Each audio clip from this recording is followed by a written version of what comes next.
마지막 회차네요. 지방직. 뭐 끝날 때 또 얘기하면 또 막 짜증내시니까 그동안 고생하셨어요.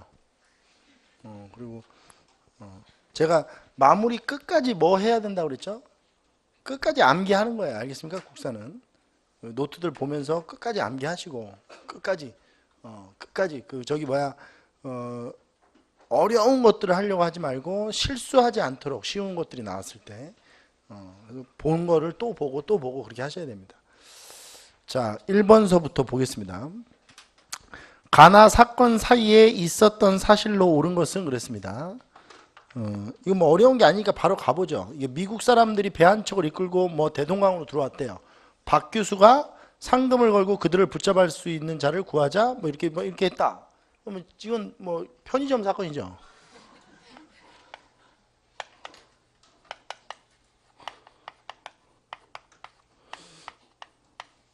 지금 시기 사이를 찾는 거니까 그렇죠? 이게 1860년 7월에 일어나죠.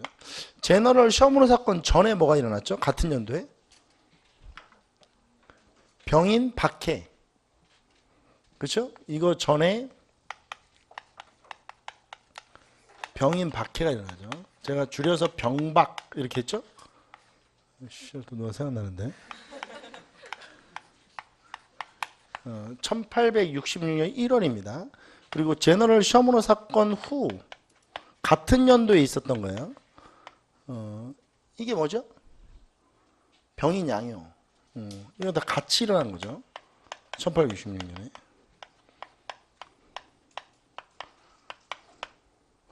자, 그 다음에 날을 보니까 미국 배가 항구로 들어와서 광성진을 습격하고 함락하였는데 중군 어제연이 힘껏 싸우다가 목숨을 잃었고 사망한 군사도 매우 많습니다. 적병은 초지포에 진을 설치했습니다. 자, 그러면 이거는 신미양요네요.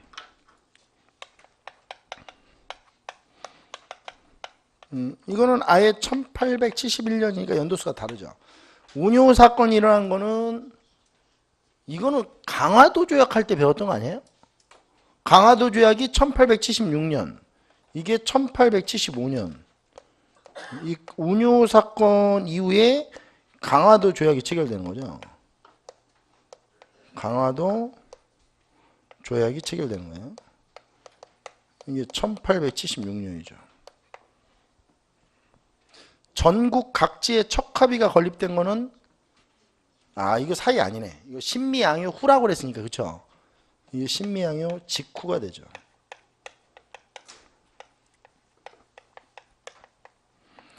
김홍집이 조선책략을 소개한 거는 2차 수신사 김홍집과 관련되어 있는 거죠. 2차 수신사는 1880년에 일본으로 간 거예요. 어찌 보면 시간적 차이가 제일 멀리 떨어져 있는 거죠. 2차 수신사는. 오페르트가 남영군의 묘를 도굴한 게 1868년이고 우리가 실제로 수업할 때 병인 양요, 그러니까 병인 박해, 제너럴 셔무르 사건, 병인 양요, 신미 양요 해놓고 병인 양요와 신미 양요 아예 사이에다 오페르트 도굴 사건을 넣었죠. 그 문제가 그대로 나온 거죠, 사실은. 순서대로. 정답은 4번. 쉬운 문제입니다. 쉬운 문제죠. 자, 그 다음에 2번.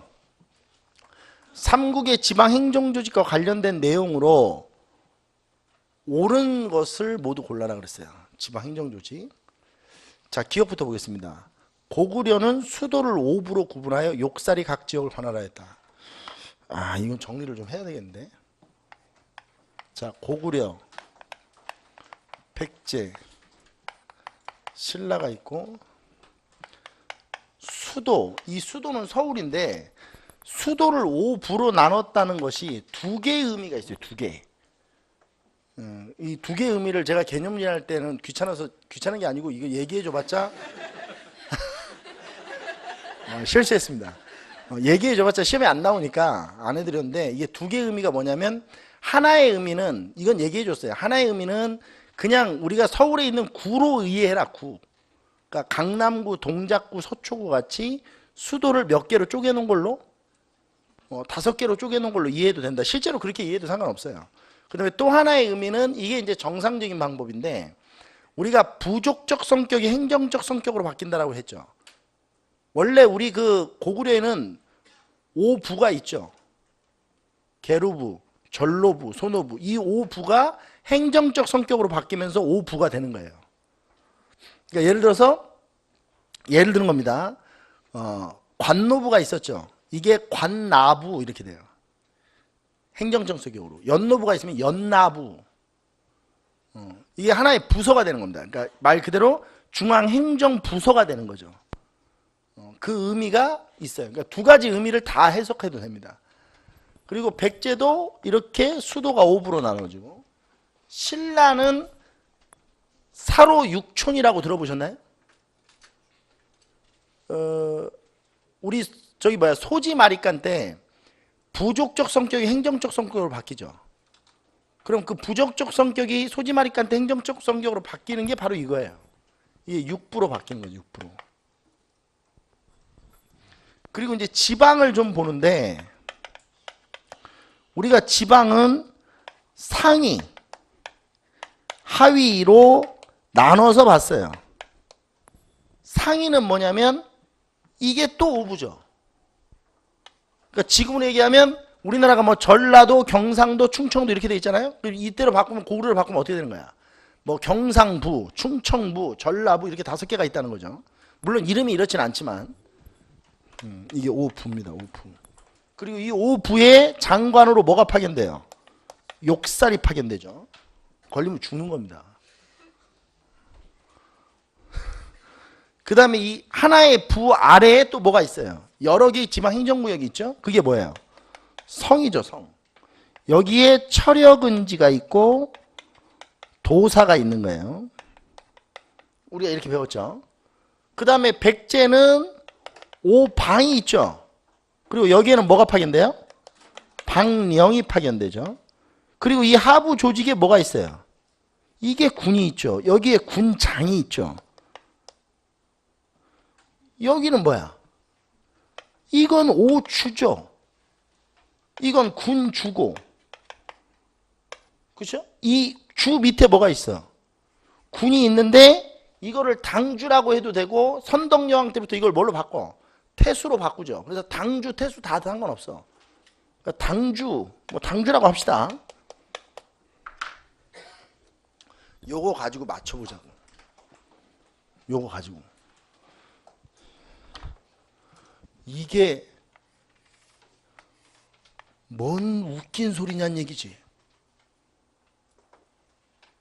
욕살은 지방에 파견되는 거지, 수도의 5부에 파견돼 있는 사람을 욕살이라고 하는 게 아니죠. 수도를 5부로 구분하여 욕살이 각 지역을 관할해야 돼. 이게 무슨 말도 안 돼. 이게 무슨 소리야? 백제에서 지방 말단 단위에는 철역은지가, 철역은지는 왜 이게 칠역은지야? 철역은지인데. 아이씨. 여러분들은 어떻게 돼 있어요? 사과드릴게요. 철역은지는 고구려의 성에 있는 거죠. 고구려 성에 있는 거죠. 고구려에 있는 성주죠. 고구려 성주를 철역은지라고 해요. 자, 그 다음에 디귿. 신라의 오주를 관할, 그러니까 이게 잘못됐다는 거죠. 백제의 지방 말단, 물론 이게 정말 지엽적으로 들어가면 이 백제 군 밑에 성이 있어요. 이 군 밑에 또 성이 있다고요. 하부 말단 조직으로. 근데 할 필요 없어. 그냥 철역은지가 잘못된 거야. 철역은지는 어디에 있다? 고구려에 있는 거지 백제에 있는 게 아니다. 그냥 이렇게 해설하는 게 여러분들에게 더 도움돼요. 그러니까 이것만 가지고 풀어야 돼. 그 다음에 디귿. 신라의 오주를 관할하던 군주는 군사 지휘관의 성격을 겸하였다. 맞죠? 이거 맞는 거예요. 이거. 왜? 제가 지방관은 행정권, 사법권, 군사권을 다 같이 가지고 있다. 신라의 수도 체제는 소지왕 때 육부 행정구역으로 개편됐다. 이게 아까 전에 뭐라 그랬죠? 부족적 성격이 행정적 성격으로 바뀌었다. 그러니까 사로 육촌이 뭘로 바뀐 거예요? 행정 육부로 바뀐 거죠.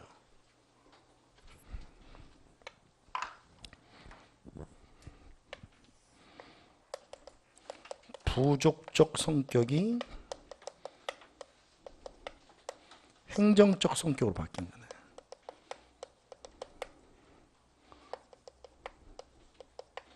사로 육촌이 행정 6부로 바뀐 거죠. 이렇게 되는데 이렇게. 정답은 디귿 리을이 정답입니다. 아, 문제 좋네요, 이거는. 문제 좋아요. 얘는 왜 그래? 문제 좋습니다. 자, 그 다음에 3번을 보겠습니다. 제가 이런 문제 내면 안 된다고 그랬죠? 그렇죠? 근데 돼요, 이 정도는. 왜냐면 왕이 다 다르니까요.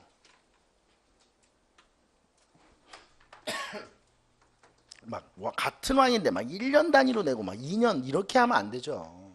세종 때 만든 책들 다 주고 자 순서대로 편찬 순서 맞추세요. 이런 건 반칙이지. 근데 이거는 가능해요. 동의보감은 정광렬이 만들었죠. 광해군입니다. 그 다음에 이게 이제 이거는 이제 허준이 만든 거고요. 오주연문 장전상고 이게 이제 어렵네. 이게 이규경이 만든 건데 이게 언제냐 이거죠. 이게 헌종 때입니다. 이러면 이제 어려워지네요. 그렇죠? 증보문헌비고는 우리 이것도 한번 해볼까요?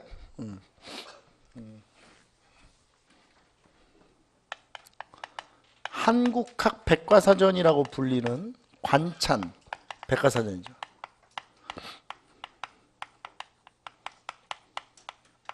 이건 정부에서 편찬한 거죠. 영조 때 만들어진 동국문헌비고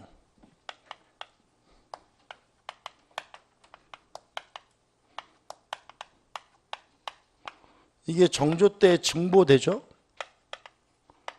이걸 뭐라고 그러죠? 증보 동국문헌비고.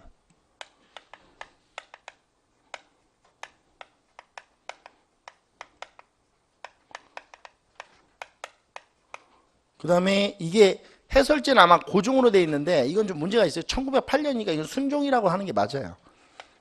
순종 때 이거를 또 증보했는데 동국자가 빠지는 거죠. 증보문헌비고.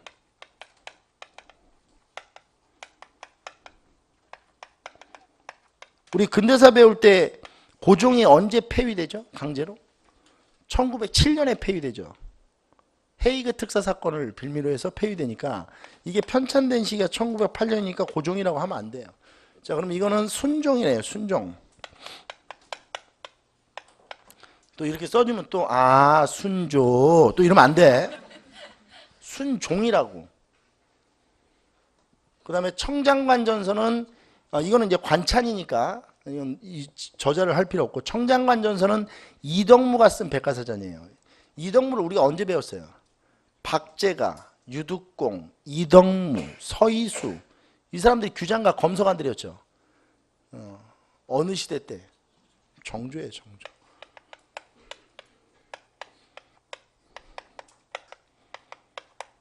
농가집성은 효종 때 아주 빠르게 쓰여진 책이죠. 그죠? 신속하게 쓰여진 책입니다. 대박은 이걸 이제 써놓고 답을 틀리는 거예요. 그게 제일 대박인 거죠. 자, 뭐부터 나와야죠? 뭐부터 나와야 돼요? 기억. 그 다음에 미음 나와야 되네. 그럼 답 나왔네. 그렇죠? 2번이 답이죠. 그 다음에 4번 보겠습니다. 다음 가나 사이에 있었던 사실로서 가장 적절한 것은 그랬어요. 자, 이게 가는 지금 이자겸의 난이죠. 왕이 어느 날 홀로 한참 동안 통곡하였다. 이자겸의 18자가 왕이 된다는 비기가 원인이 되어 왕위를 찬탈하려고. 그러면 이건 이자겸의 난이죠. 이자겸의 난은 1126년이에요.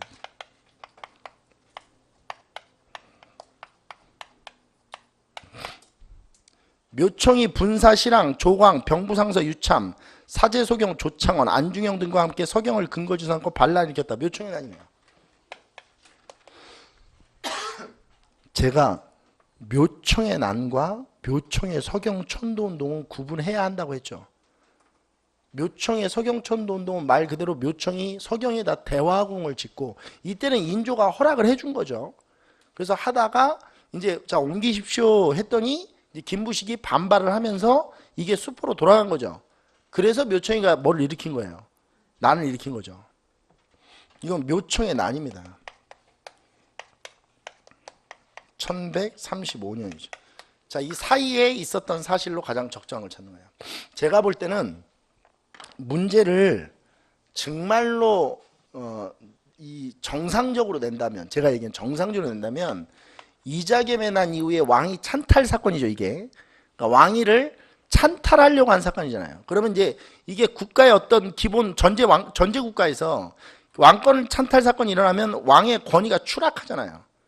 그럼 뭔가 이 왕의 권위를 다시 회복하자, 국가를 다시 재건하자라고 하는 그런 세력들이 등장해 줘야 되고, 뭐 아니면 또 이제 그 기존에 있던 세력들을 바통 통치만 하는 애들, 그러니까 바통만 터치하는 애들이죠. 그런 애들이 또 등장해서 혁신은 무슨 혁신이냐?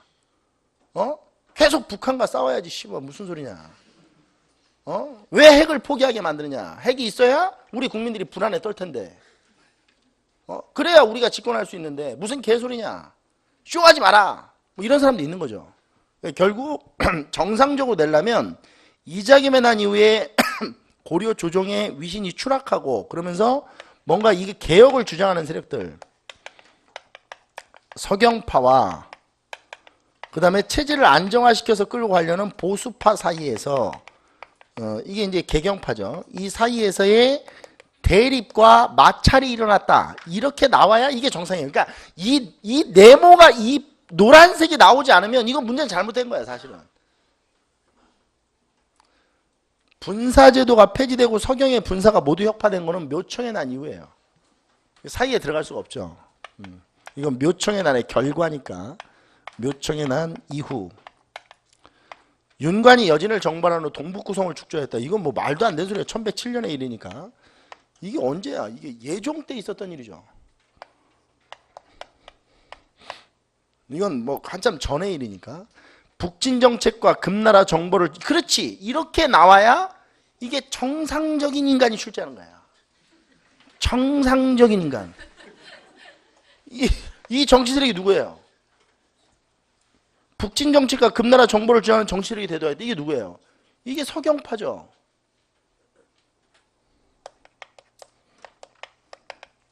그러니까 이거는 정상적인 문제죠. 정상적인 문제. 김부식이 신라계승의식을 바탕으로 한 삼국사기를 저술하였다라고 되는데, 삼국사기는 연도수를 외우는 게 좋아요. 이게 인종 13년에 일어나거든요. 언제? 인종 13년. 저게 인종 23년이에요. 삼국사기가. 이게 1145년. 딱 10년 있다가 만들어진다. 제가 묘청의 난 이후에 누가 집권했다고 그랬어요? 김부식의 집권이 이루어지죠. 김부식의 세력이 강화되죠. 그래서 막 숙문, 천무, 풍조 이런 게 나타난다고 그랬잖아요. 그 과정에서 나타난 거예요. 정답은 4번. 자, 5번입니다. 5번. 자, 자료를 좀 읽어봐야 되는 자료네요. 다음에서 비판하는 민족운동에 대한 설명으로 옳은 것은 그랬어요. 그러니까 이 자료에서 어떤 운동을 비판하나 봐요. 그러니까 그 운동이 뭐냐, 비판받는 운동이 자본계급이 구실을 삼는 애국적이니 민족적이니 경제적 독립이니 하는 의미에서가 아니요, 생활상 어쩔 수가 없이 허라고 좋지 못한 것을 사용하게 되는 것이다. 저들이 떠드는 구실을 빌어 말하면 우리는 생산기관을 발달케 하여 산업을 부흥시키며 생활의 경제적 독립을 목표로 하는 것이라 한다. 물론 이 점에서 있어서는 어느 계급에서든지 아무 이의가 없을 것이다. 그러나 누구를 위하여 생산기관의 발달, 생활의 경제적 독립을 표방하는지 계급적 한계선을 분명히 할 필요가 있는 것이다. 이게 앞에 말이 좋아요. 자본계급이 구실을 삼는 애국적이니 민족적이니 경제적 독립이지 하는 의미, 이런 의미로 해석할 게 아니고 물건의 질이 떨어지는데도 우리가 그걸 사서 써야 된다는 거예요. 그리고 좋다. 다 좋은데 이걸 누구를 위해서 하냐 이거죠.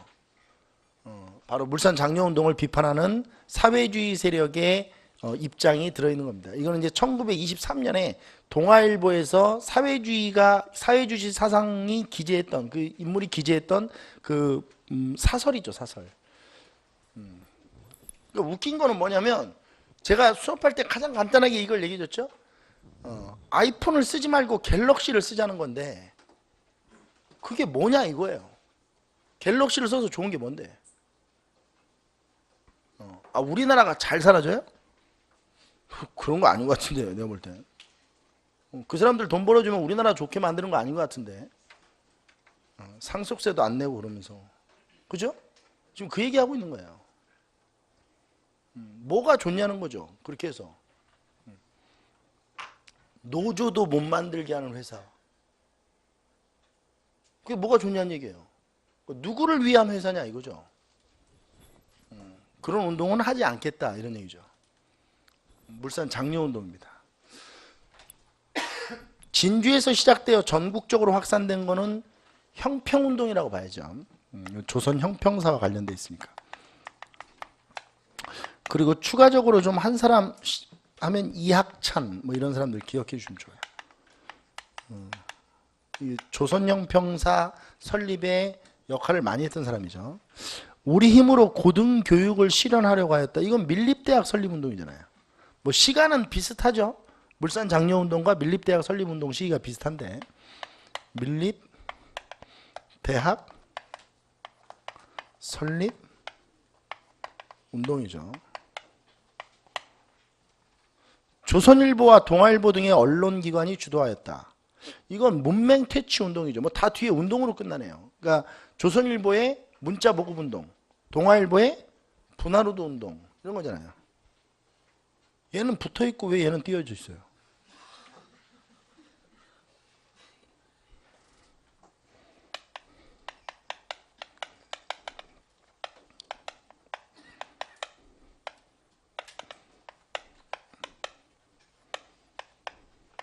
이렇게 되는 거죠. 합쳐서 문맹 퇴치 운동이라고.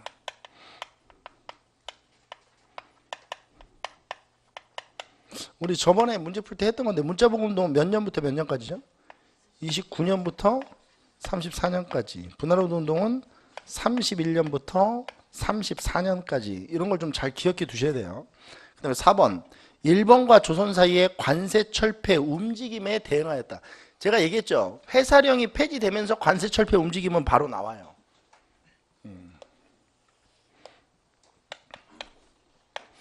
회사령 폐지. 이게 20년인데 이거 딱 되고 나서 바로 이 움직임이 나타나요. 이 움직임이 나타나자마자 물산 장려 운동이 시작이 되는 거죠. 처음에 만들어진 게 뭐죠? 평양 물산 장려회예요. 조만식을 중심으로. 이게 20년에 만들어지죠. 앞에 평양을 넣어도 되고 안 넣어도 돼요. 그냥 물산 장려회 이래도 됩니다. 평양 물산 장려회가 만들어지죠. 이거 20년이에요. 이 조만식 선생을 중심으로 만들어지죠. 이것이 이제 확대되면서 전국적인 규모의 단체로 만들어지는데 그걸 뭐라고 하는 거예요? 그렇지. 그걸 조선물산장려회라고 하는 거예요. 이게 23년이죠. 조선물산장려회는 서울에 본부를 두고 있는 거예요.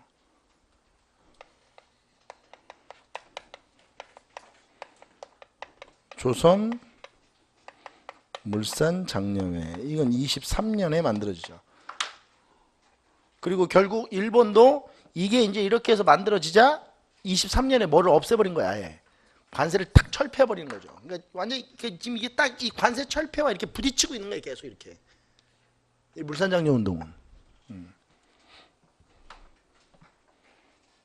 정답은 4번이 정답이네요. 자, 그 다음에 6번 보겠습니다. 밑줄 친 그에 대한 옳은 설명을 보기에서 고르면 그랬어요. 무인년 가을 8월에 정도전 남은 등의 권신들이 무리를 짓고 붕당을 모아서 나이 어린 왕자를 끼고 정권을 잡아 마음대로 펴고자 하였으나 그가 이를 미리 알고 모두 제거했다. 왜 이렇게 길어 한 문장이? 완전히 박근혜 대통령 같은데? 대부분 단문을 쓰는 게 좋아요. 알겠어요? 장문을 쓸 필요가 없어요. 선생님, 전 단문을 글을 쓰면 단문이 잘 안 돼요. 제가 추천해주는 해밍웨이 소설을 잘 읽으세요. 해밍웨이가 얼마나 단문을 날카롭게 쓰는지 그렇게 써야 돼요. 그래야 전달이 정확히 돼요. 길잖아 이 뭐야. 그러니까 막 주어를 써놓고 길게 늘어지니까 나중에 막 주어랑 수어랑 안 맞잖아. 중석이가 막 이러고 막 이렇게 막 이렇게 쓰다가 해코스는 망했다. 주어를 또 쓰고 막. 이거는 비문이라고 하죠. 비문. 제가 여러분들한테 얘기했죠. 개념리한테 석사 논문을 쓰는데 첫 논문이었어요. 8개월을 걸려서 이제 쫙 썼는데 교수가 딱 읽고 이제 그날 읽고 다음 날 오라고 하더라고요. 그래서 갔더니 이걸 여기다 얼굴에다 확 집어 던지면서 야 이 너 논문 쓰지 마. 말투가 이래. 야 너는 지금 내용이 문제가 아니야. 온통 비문이야. 구원부터 다시 해. 그렇게 되는 거야. 내가 그랬다고. 그러니까 이제 그렇게 한번 혼나면 어떻게 돼요? 글을 쓸 때 비문이 안 되게 쓰죠. 비문이 안 되게 쓰려면 어떻게 쓰는 게 제일 좋다고요? 단문으로 쓰는 게 좋아요. 무슨 얘기하는 거야, 근데 지금? 무인정사예요, 무인정사. 뭐라고요? 무인정사 얘기하는 거예요.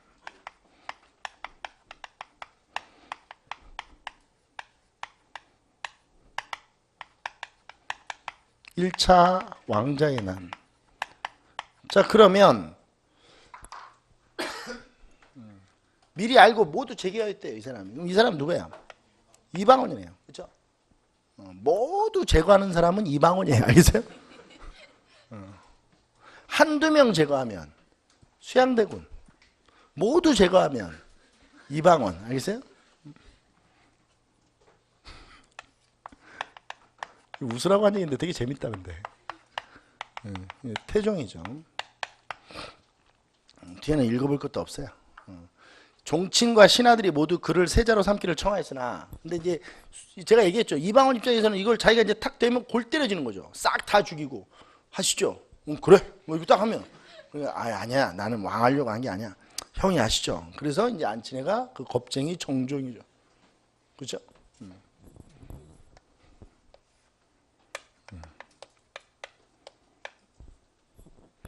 정종과 관련된 비하인드 스토리 얘기를 많이 해줬죠. 정종이 계속 이방원한테 뭐라고 했어요? 나는 왕이 될 사람이 아니다.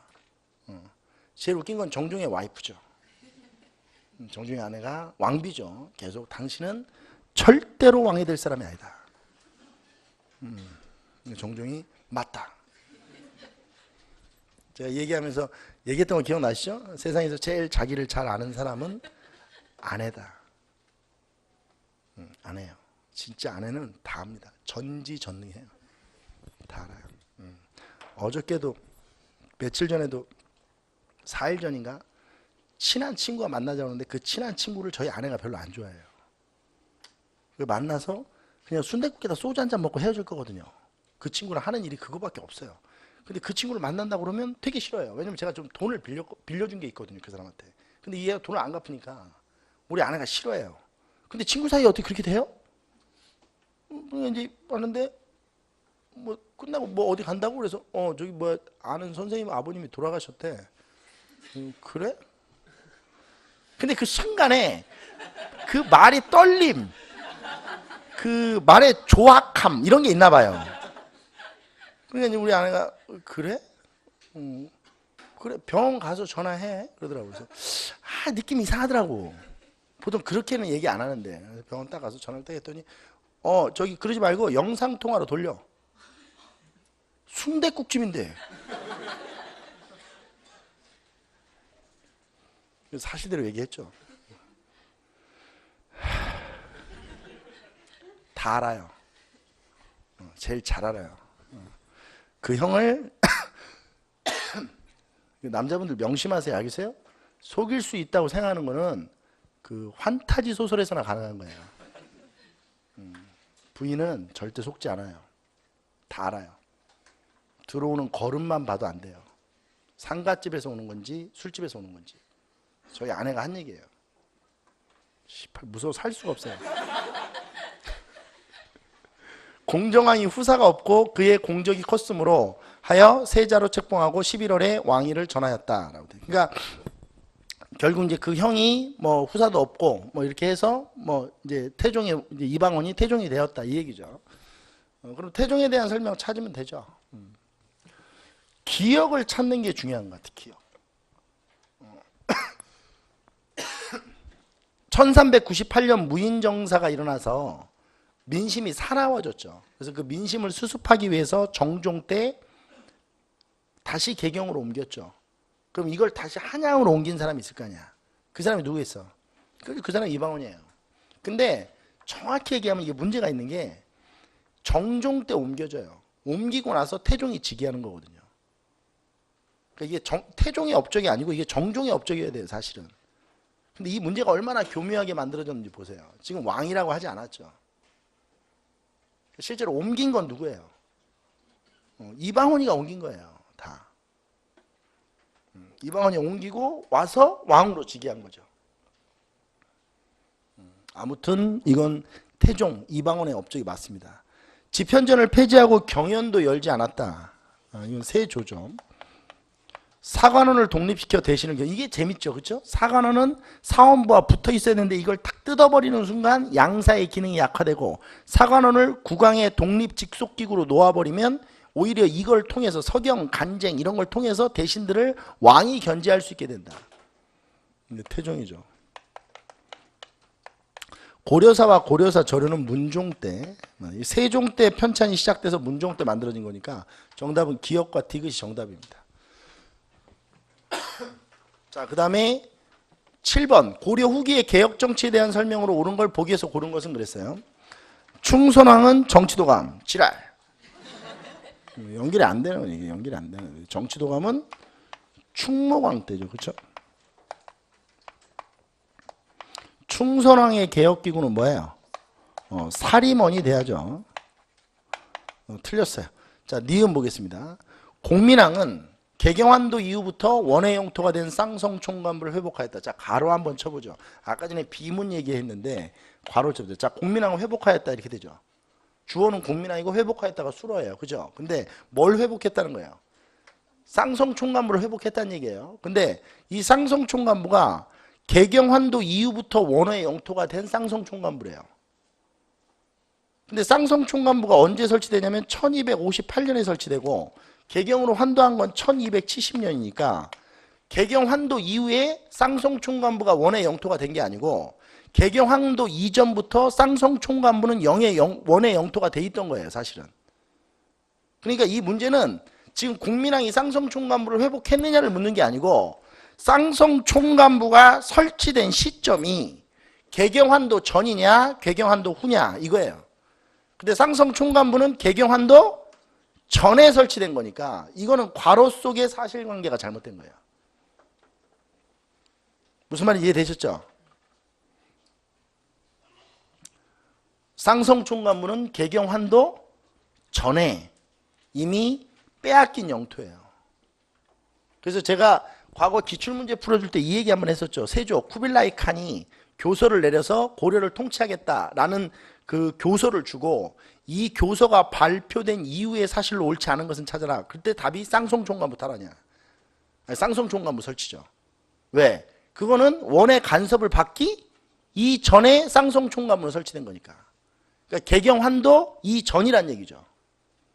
이게 작년 국가직 문제에 출제됐던 거죠. 세조 쿠빌라이 칸, 그러니까 원나라 황제가 교서를 내려서 고려를 이렇게 통치하겠다라고 했는데 이 이후에 일어난 사실이 아닌 것은 이게 쌍성총관부 설치예요. 그러니까 쌍성총관부는 원의 내정 간섭이 본격화되기 이전에 설치된 것이다 이거죠. 안 돼. 충렬왕은 둔전 경락사를 폐지하였다. 맞지. 공민왕은 둔전 경락사는 고려의 물자와 인력을 증발하기 위해 설치한 거예요. 공민왕 때 신도는 전민변정도감을 통해 귀족이 강탈한 토지는 원소유자에게 반환하도록 하였다. 그렇죠. 또 원소유자가 원나라 소유자? 뭐 이러면 안 돼. 시를 읽어야 돼. 알겠어? 시를 읽으셔야 돼. 시를. 이게 공부의 기본은 단어야, 단어. 그 단어의 의미 이런 걸 파악해야 되니까 정답은 디귿과 리을이 정답이네요. 그 다음에 8번 보겠습니다. 다음은 중국의 왕조 변천 과정이다. 각 시기와 관련된 우리나라의 역사에서 사실로 옳지 않은 것은 그랬어요. 제가 수업하면서 아마도 중국사를 자세히 얘기해 준 적이 별로 없어요. 왜냐하면 중국사는 한국사 영역 안에서 필요하면 문제풀이에서 다루면 돼요. 뭐 예를 들어서 고구려가 수와 싸웠다. 수나라가 있었구나. 이렇게만 하면 되는 거지. 수나라에 대해서 자세히 알 필요가 없다는 거예요. 한국사를 공부할 때는. 물론 알면야 너무 좋겠죠. 한국사를 이해하는데. 근데 그럴 시간이 어디 있겠느냐 이거예요. 응? 한국사도 제대로 안 돼 있는데 중국사까지 할 시간이 언제 있어요. 제가 매번 얘기하는 거 있죠. 선생님, 고등학교 교과서를 읽으면 도움이 되나요? 완전 도움돼요. 그럼 읽어요? 아니요. 교재 읽어요. 교재. 기회비용의 문제잖아요. 왜 고등학교 교과서를 읽고 있어요? 그 시간에 뭘 읽는 게 나아요? 해커스? 기본서를 읽든지 매핑 노트를 보는 게 낫겠죠. 시간이 정말 남다. 그러니까 내가 9급 공무원 준비를 지금 한 12년을 예상하고 있다. 그러면 읽어도 되죠. 8종 교과서 다 읽어도 돼요. 1년씩 하나씩 읽는 거죠. 제가 지금 무슨 얘기하는 거냐면 중국 문제가 나올 때 너무 스트레스 받지 말라는 거예요. 그러니까 그 안에서 그냥 풀어야지. 아, 이거 난 중국 문제가 중국 역사가 잘 이해가 안 되는데 그럴 필요 없다. 그러니까 중국 역사를 묻는 건 아니다. 봐요. 한나라 나오잖아. 그럼 고조선의 위만 집권 이후 철기 문화가 보급이 확대되었다. 이게 한나라 시기 때겠죠, 당연히. 그래서 결국 위만조선은 누구에 의해서 멸망해요? 한나라에 의해서 멸망했고 한나라와 예진 사이에 중개무역도 했고 뭐 이랬잖아요. 맞고 나 위진 남북조 시대예요. 삼국은 불교를 수용했다. 고구려는 전진으로부터 백제는 동진으로부터 그게 진이에요. 진. 국민의 정신적 통일을 이루려고 했다. 맞고 자 다. 고구려는 신라에 대한 강경책으로 백제와 힘을 합쳐 당황성을 뺏었다. 소설이죠. 언제 이런 적이 있어요? 그러니까 결국 이 얘기는 고구려는 신라에 대한 강경책으로 고구려와 백제가 연합을 해서 당황성을 뺏었대요. 한 번도 일어난 사실이 아니에요. 이런 거는. 오히려 이거죠. 신라와 백제가 연합을 해서 고구려를 한강 이북으로 몰아낸 다음에 신라가 백제를 배신해서 당황성을 뺏은 거죠. 이게 수나라가 중요한 게 아니에요. 그러니까 이게 내용 자체가 잘못된 거니까. 라 백제 장군 계백은 황산벌에서 신라 군대와 항전하였으나 패배하였다. 이게 나당 연합군 뭐 이런 거 아니에요. 백제 멸망할 때니까. 정답은 3번이 옳지 않은 설명입니다. 어려워하시면 안 돼요. 자, 그 다음에 9번. 이것도 뭐 연표 집어넣는 거니까 바로 집어넣죠. 다음은 개항 이후 근대 문물의 수용과 외세의 침략에 관한 내용이다. 다음 연표를 보고 기역, 리을 각 시기에 들어갈 사실로 올바른 걸 골라라 그랬습니다. 그대로 한번 넣어보세요. 기역. 이건데 국한문체를 사용한 한성주보. 이게 1886년에 발간이 되죠. 폐간은 1888년에 되는 건데 답이네. 답이야.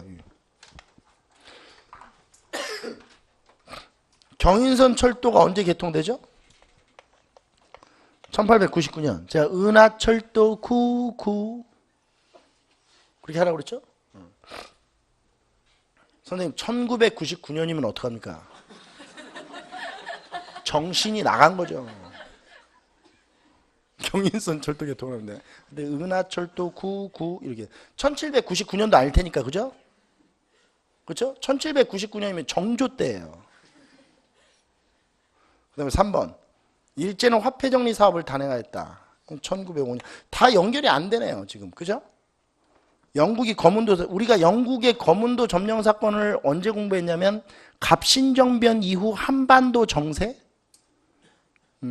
그쵸? 그거 할 때 러시아와 우리가 조로 비밀 조차 협약 이런 거 이제 맺으려고 하자 청이 방해를 했고 이 과정에서 일본이 영국에게 알리면서 영국이 러시아의 남하를 견제하기 위해서 거문도를 점령했다. 이거는 뭐 영국 제국주의의 횡포를 보여주는 것이다. 제가 그렇게 설명했었죠. 1885년입니다.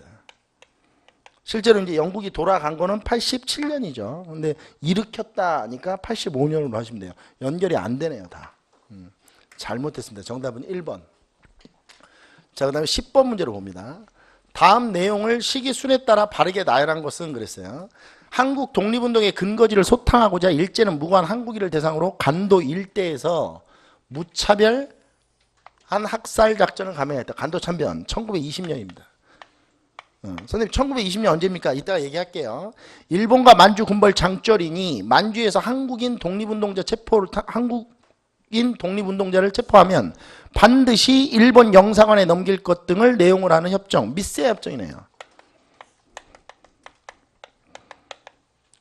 미세아 협정이 체결된 이유는 참의부, 정의부, 신민부 이 3부가 결성되자, 그러니까 어떻게 보면 독립군이 재정비되자 이 독립군을 탄압하기 위해서 일본과 만주 군벌 사이에 체결된 독립군 상호 탄압 협정이죠.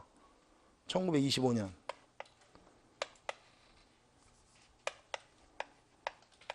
참의부 23년, 정의부 24년, 신민부 25년. 신민부가 딱 만들어지고 나서 미세아 협정이 체결되는 거예요. 3부가 딱 결성되자마자. 디귿 제2지대 독립군은 적을 기습하기에 적당한 지형인 백운평, 바로 위쪽 골짜기 길목이 백운평, 청산리.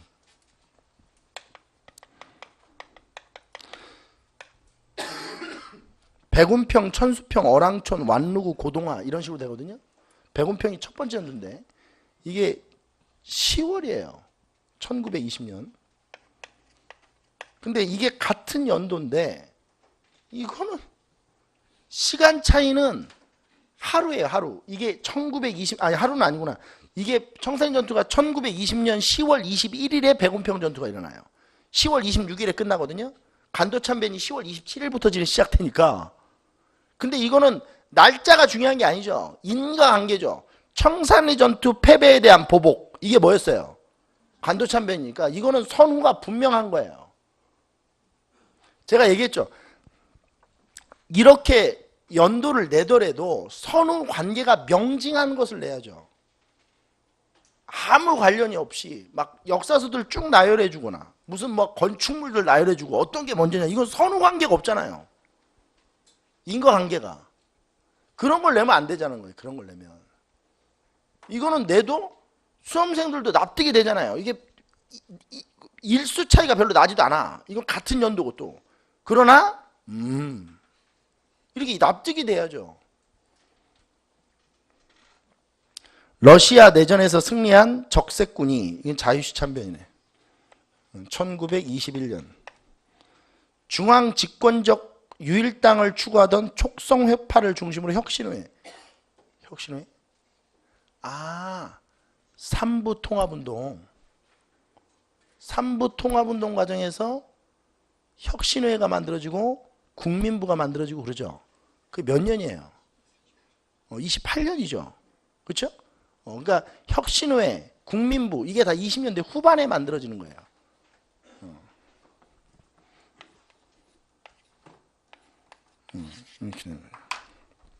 그러면 연결해 보면 뭐야?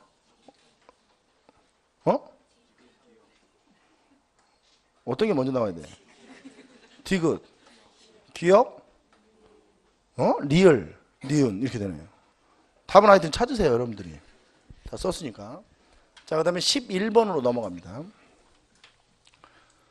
다음에 폐단을 개혁하기 위해 영조 때 실시한 개혁안에 대한 설명으로 가장 적절한 것은 그랬습니다. 읽지는 않겠습니다. 이게 뭐 황구첨정도 나오고 다 나오니까 이거는 이런 폐단을 개혁하기 위해 영조가 한 것은 균역법이죠.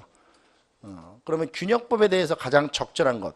호를 기준으로 포를 부과하여. 이건 호포예요. 모든 양반에게 부과하였다. 이건 호포법이죠. 호포법은 흥선대원군 때 하는 거니까. 분홍층에게 선무군관의 직을 주고 1년에 군포 한 필을 추가로 징수해야 돼. 이게 선무군관포, 균역법 안에 들어갈 수 있는 거죠. 이거 제가 어디로 뭐로 바뀌면 안 된다고 그랬어요. 일부 양반 이러면 안 돼요. 일부 양반이라는 말 쓰면 안 된다고. 그냥 분홍층 혹은 상류층 이런 말 쓰셔야 돼요. 양반 부력의 원칙. 양반에게는 뭐를 물지 않는다. 역을 물게 하지 않는다. 이 원칙은 지켜지는 거예요. 그래서 분홍층이라는 말을 쓰면 안 됩니다. 그 다음에 3번 신분의 차등을 둔 균전제 개혁. 균전제 개혁안? 신분의 차등을 둬서 균전제 개혁안을 하는 거죠. 이건 토지를 나눠주자는 건데, 그러면 토지를 나눠주자는 것은 이거는 유형원이 얘기한 거 아니에요. 근데 이거는 이거와 전혀 관련이 없는 거죠. 아니 그러니까 쉽게 얘기하면 군적의 문란을 개혁하기 위해 균전론을 주장했다. 이게 말이 안 되잖아요, 앞뒤가. 이건 유형원의 균전제를 얘기하는 건데, 그럼 유형원의 균전제는 뭐의 폐단을 막기 위한 거라고 해야 돼요? 지주전호. 그러니까 일부 사람이 땅을 다 갖고 있어서 많은 사람들이 땅을 못 가지니까 어떻게 토지를 분배해야 되지 않겠느냐 이렇게 나오는 거죠. 그럼 토지 분배 이론의 원인은 뭐예요? 다. 그러니까 자료에 이게 뭐가 나와야 돼요? 지주전호제의 폐단이 나와야 답이 이게 되는 거죠. 그러니까 말이 안 되는 거예요. 왜냐하면 이 유형원의 반개수록이라는 책은 영조 때 집필됐기 때문에 지금 제가 얘기해 주는 거예요.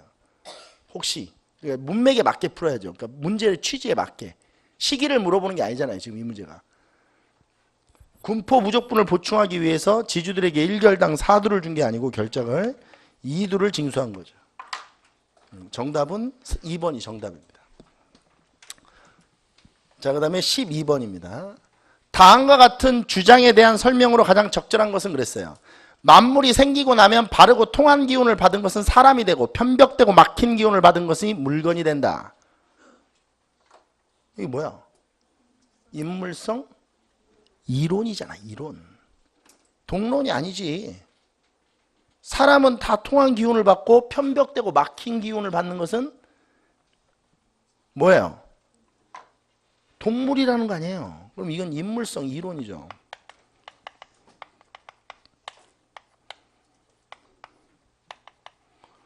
호론. 그죠? 근데 이 호론이 주기죠. 이걸 조심하라고 그랬죠. 이게 우리가 알고 있는 상식적 수준에서 연결이 잘 안 되니까. 근데 이게 이제 기의 차별성을 주장하는 거예요. 기의 차별성. 여기서 기의 차별성은 뭐냐면 청은 우리와 뭐하다? 다르다. 이렇게 확대되는 거죠. 청은 우리와 다르다. 그러니까 청은 오랑캐 새끼들이다 이거예요. 그래서 이게 뭐로 간다고 그랬어요? 위정척사로 가는 거예요. 그러니까 우리 말고 나머지는 다 다른 새끼들이에요. 그러니까 이게 국수주의적 태도가 생기는 거죠. 우리를 지키고 다른 나라를 밀어내자. 이게 기의 차별성이 이래서 생기는 거예요. 이게 일로 연결되는 거거든요.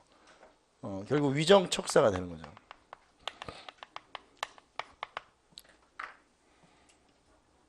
그리고 이 반대편에 서 있는 인물성 동론. 이게 낭론이죠. 이게 이의 절대성을 얘기하는 거예요. 뭐의 절대성? 이의 절대성.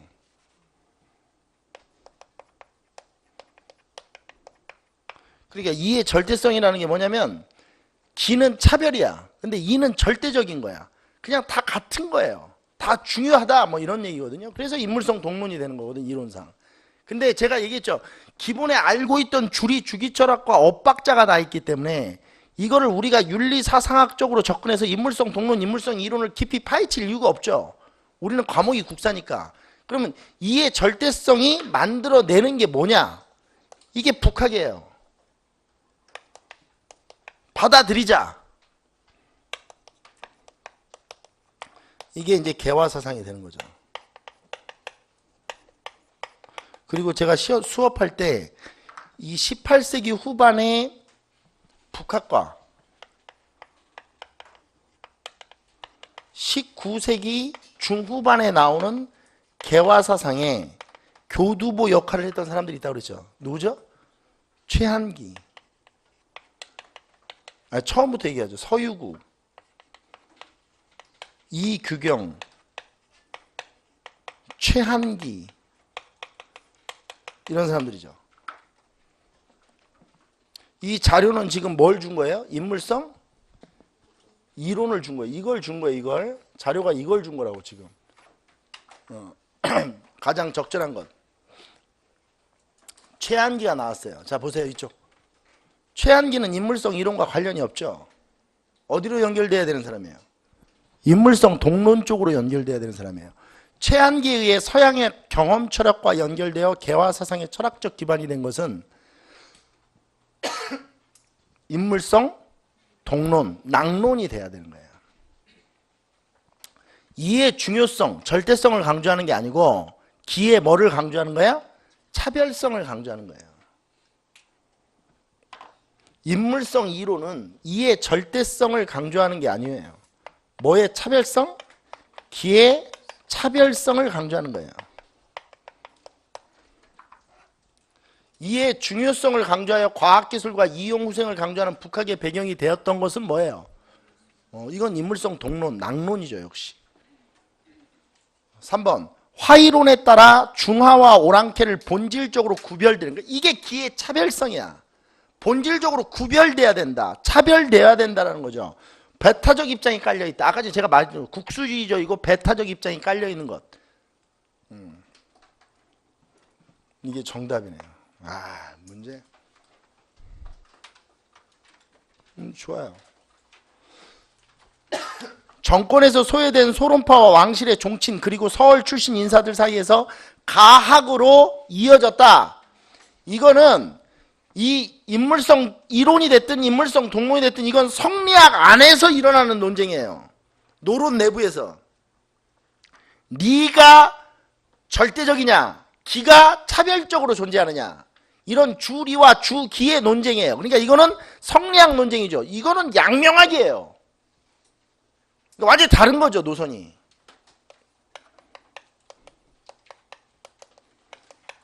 정답은 3번이 정답입니다. 그 다음에 13번. 다음 제시된 사료에서 밑줄 친 부분과 같은 맥락에서 실시된 정책으로 옳은 것을 보기에서 모두 골라라 그랬어요. 우리나라가 중국을 섬긴 지 200여 년, 의리로는 군신이요 은혜로는 부자와 같다. 임난 때 나라를 다시 세워준 은혜. 이걸 뭐예요? 다시 세워준 은혜. 이걸 제조지은이라고 해요. 조정을 다시 세워줬다는 거죠. 우리가 조정이 없어질 뻔했는데 경복궁도 다 불탔는데 이걸 누가 다시 세워준 거예요? 명나라가.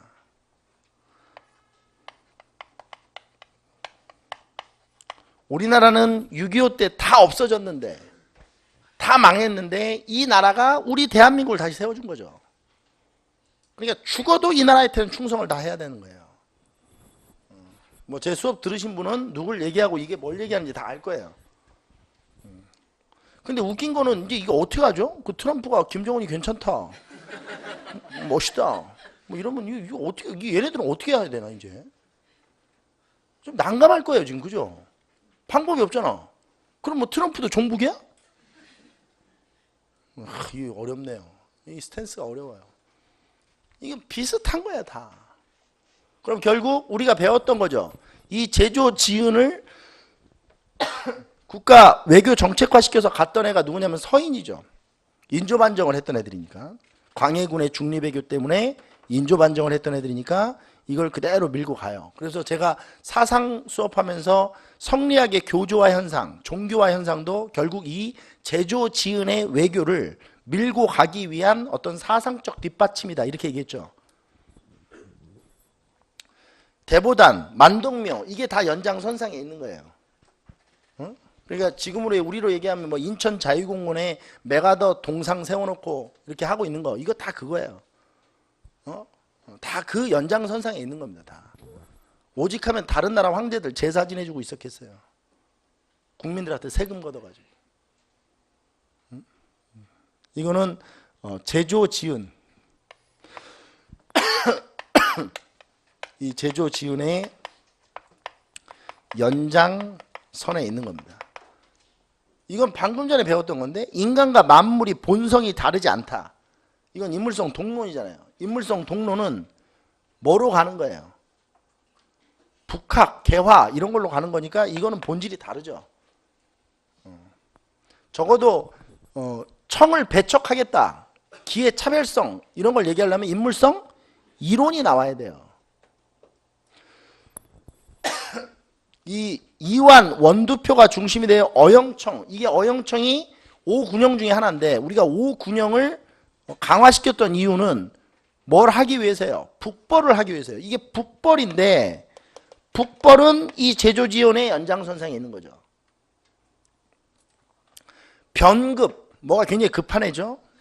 신유가 이끄는 총수병을 러시아 전선에 파병하였다. 이게 나선정벌인데 나선정벌은 제가 수업할 때 뭐라고 그랬냐면 이거는 서인의 형식적 북벌이 얼마나 아이러니한 것인지를 보여주는 거라고 그랬어요. 그러니까 할 수도 없고 말로만 해야 되는 북벌이 얼마나 웃긴 북벌인지.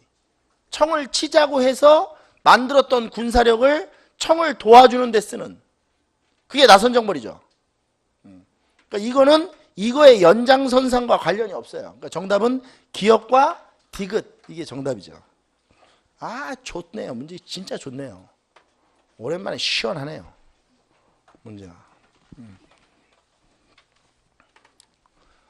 다음 밑줄 친 이 무덤에 대한 설명으로 옳은 걸 보기에서 골라라. 읽지는 않겠습니다. 돌무지 덧널 무덤입니다. 근데 아마 여기서 여러분들이 처음 본 선지는 이걸 거예요. 부부 합장묘가 아닌 주로 단장의 형태다. 이게 무슨 말인지 모를 거예요.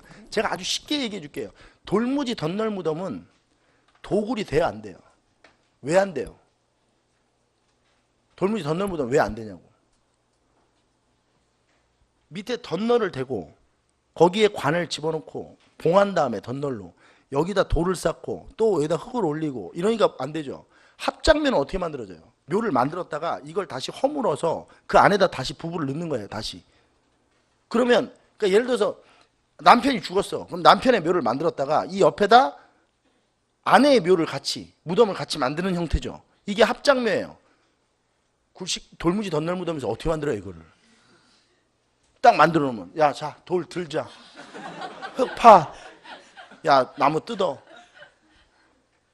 그러니까 이 굴식 돌방무덤 이 부부 합장면은 굴식 돌방무덤에서 나오는 거예요. 그래서 굴식 돌방무덤에서 어떤 게 많아요? 맨 처음에 다방, 그 다음에 두방구조 이렇게 되는 거예요. 그 두방구조일 때가 대부분 부부 합장묘의 형태죠. 남편 묻히고 부인 묻히고 이러는 거예요. 이것만 알면 이게 나머지는 풀 수 있어요. 그렇죠? 서봉총, 허우총, 천마총 이거는 돌무지 덧널무덤 맞고요. 부부 합장묘가 아닌 주로 단장의 형태로 만들어지는 거예요. 이게 한 사람만 묻혀 있는 거죠 안에. 부부 합장이 될 수가 없는 거예요. 모르죠. 부부가 동시에 같은 시간에 죽으면 모르죠. 같은 날짜에 죽어버리면 합장묘를 할 수도 있겠죠. 신라 마리간시기에 만들어져 삼국에서 공통은 아니야. 신라에만 있는 거죠. 널과 곽을 설치한 돌방에 벽화를 벽화도 그릴 수가 없어. 돌무지 덧널. 벽화는 굴식 돌방 무덤에만. 제가 뭐라고 했어요? 벽이 있어야 벽화를 그리죠. 기억나요? 결혼을 해야 이혼을 해요. 되게 재밌는 얘기인데 하나도 안 웃더라고요. 오늘 가다가 생각해봐. 이게 얼마나 재밌는 비유인지.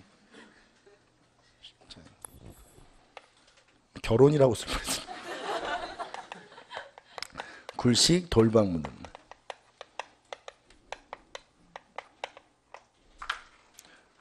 정답은 기역과 니은이 정답이네요. 아, 문제 좋네요, 이 문제. 자, 그 다음에 15번. 이 문제도 매우 간단하게 풀 수 있습니다. 뭐 양이 길죠. 쭉 읽어보면 유향소예요. 근데 3번에 보면 이건 뭐 해설할 가치가 없죠. 이건 뭐예요? 이건 서원입니다. 서원. 나머지는 다 유향소에 대한 설명이죠. 지방 사족들이 운영하는 향촌 자치기구로 좌수, 별감 등의 향임이 있었다. 맞고 고려시대 사신관 제도가 경제소와 유향소로 분화 발전하는 거죠. 사신관 제도라고 하는 것은 그 어떤 출신 지역의 고위 관리를 사신관을 임명해서 그 지역을 통제하게 만드는 것인데, 그래서 이거를 유향소가 자치권을 갖고 자치 기능을 하고 이걸 통제하기 위해서 경제소를 만들어 놓는 게 사신관을 분화시킨 거죠. 이것도 뭐 당연히 많고, 향회를 운영하여 향촌 전반에 영향력을 행사하였다. 16번 보겠습니다. 다음의 사실들을 일어난 시대 순으로 바르게 나열한 것은 연도수 쓰면 되는 건데 창왕이 폐위되고 신종의 7대 손인 공양왕이 새롭게 옹립되었다. 이거 폐가 입진.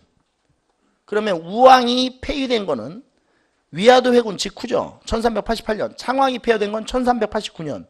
1389년에 공양왕이 즉위한 거죠. 우왕이 폐위된 건 언제? 1388년. 이건 위화도 회군하고 나서니까. 그 다음에 우왕이 1년 있다가 또 뭐 어떻게 돼요? 폐위가 되는 거죠. 그러니까 우왕이 폐위가 되는 거죠. 그 다음에 창왕이 앉게 되고 창왕도 폐위되고 또 공양왕을 앉히고 이러는 거죠. 그러니까 우왕을 폐위한 시점이 1388년, 창왕을 폐위한 시점이 1389년이다. 이 얘기예요. 신흥 무인 세력이 권문세족을 제거하고 군사적 기반을 장악하다. 이게 위화도 회군이에요. 이게 위화도 회군이죠. 1388년이다. 산관 가족들의 생계를 위해 수신전과 휴량전. 이건 과전법이잖아요. 과전법은 역성혁명 세력들의 경제적 기반을 마련하기 위해서 1391년 공양왕 3년에 설치한 거죠. 중앙군 통수를 담당하던 삼군도 총재부가 의흥삼군부. 이거는 1391년에 이성계가 군권을 장악하기 위해서 만든 거고, 이 삼군도 총재부가 삼군부로 바뀐 거는 1393년이 되죠. 이건 조선 건국 후니까. 그럼 시간 순서를 보면 니은, 기역, 디귿, 리을 이렇게 되는 거예요. 17번. 다음 자료에 사건과 관련된 설명으로 옳은 것은 그랬어요. 자, 무엇이 군사를 일으켜 경문을 보내어 말하기를 소문을 들으니 서울에서는 중방에서 의논하기를. 자, 서울에서 중방에서 뭘 의논한다. 그럼 이건 무신정변이 터진 거예요. 무신정변 이유죠. 쭉 읽어보니까 서경으로 나오라. 그럼 키워드가 두 개예요. 이건 반무신의 난 중에서 조이총의 난을 얘기하는 겁니다. 정답은 1번. 귀법사와 흥왕사의 난도 반무신의 난이긴 하지만 이 주어진 자료의 내용은 아니죠.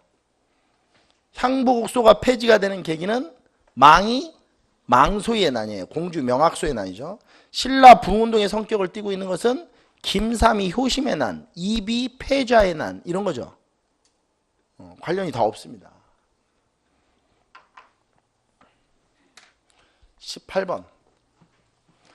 고대 국가 성립 과정에서 옳지 않은 설명을 찾는 거예요. 고구려가 한사군을 축출한 게 언젠데? 한사군을. 이게 낙랑군 축출 시기 찾는 거예요. 미천왕. 313년인데 4세기 초. 미천왕. 신라는 대박. 신라가 우상국 정벌한 게 지증왕 아니에요? 이사부 시켜서?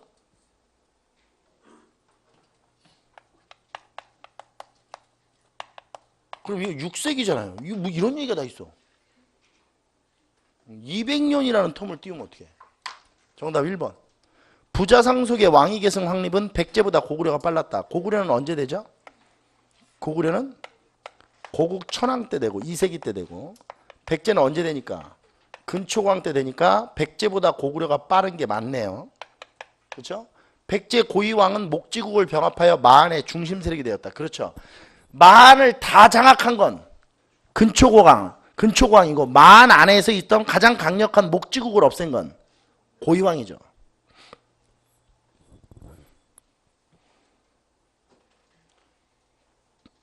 맞는 설명이에요. 고조선과 부여 가야는 연맹체 국가 단계에서 멸망했다. 자, 이거는 이제 질문을 하는데 이건 기출 문제거든요. 질문을 하시는데 선생님, 고조선이 어떻게 연맹체 국가 단계에서 멸망합니까? 고조선은 군장 국가 아닙니까? 잘 보세요. 고조선은 청동기 시대 때 만들어져서 철기 시대까지 있죠. 철기 시대 후반부로 가면, 그러니까 이 고조선 후반부로 가면 위만조선 이런 거 있죠. 그 위만조선 때 잘 생각해 보세요. 위만은 원래 연나라 사람이었죠. 근데 토착 세력을 규합했죠. 그래서 고위 관리들을 그러니까 고위 관리를 토착 세력으로 많이 뽑았죠. 그게 연맹체가 형성되고 있는 거예요.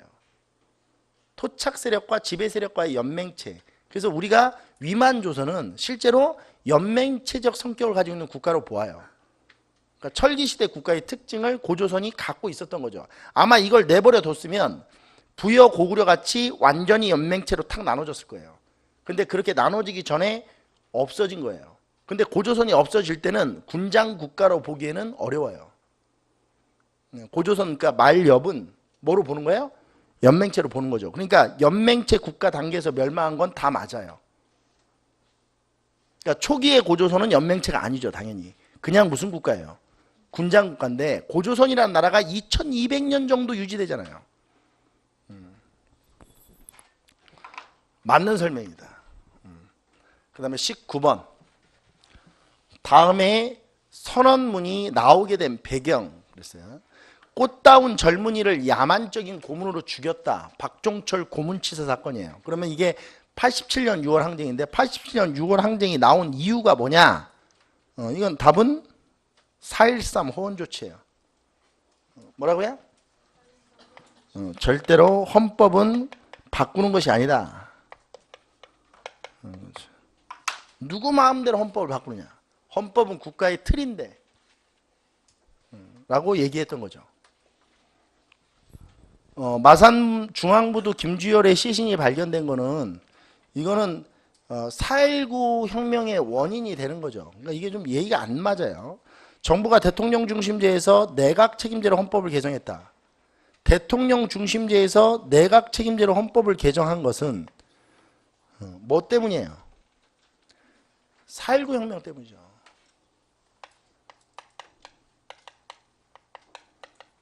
그렇죠? 이게 우리 아까 전에 배웠던 3차 개헌 허정 과도정부에서 했던 거니까 뭐 내용이 안 맞아요. 정부가 긴급조치 이거는 유신체제 때 하는 거니까 역시 안 맞죠.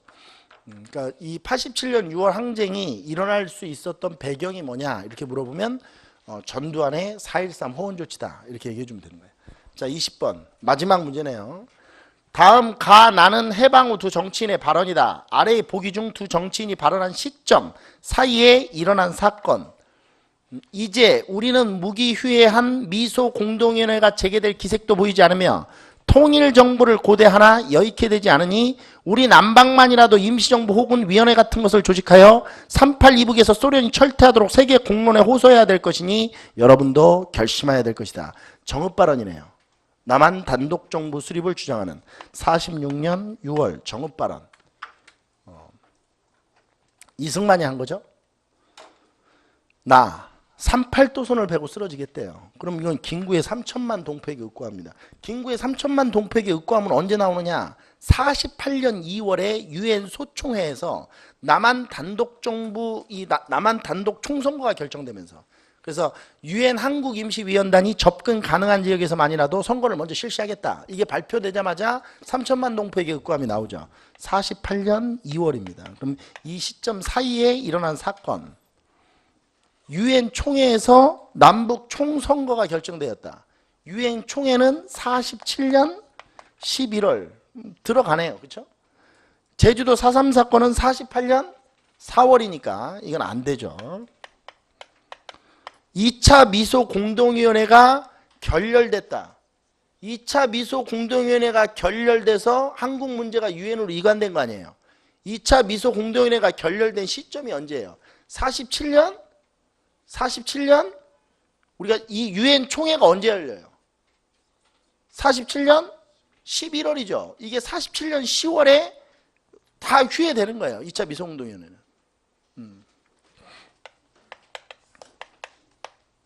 그럼 이것도 들어가면 되네요. 그럼 이게 정답이네. 두 개가 기억되고. 모스크바 삼국 외상회담은 45년 12월이니까 이건 말도 안 되는 설명을 하고 있는 거고요. 정답은 기업과 디귿으로 고르시면 됩니다. 저기 옆에 앉아 계신 분들 고생했다고 박수 좀 한번 쳐주시죠. 저기 파이팅 하시고 마지막까지 긴장 열심히 하셔서 보세요. 자 빨리 가세요. 마음 아프니까.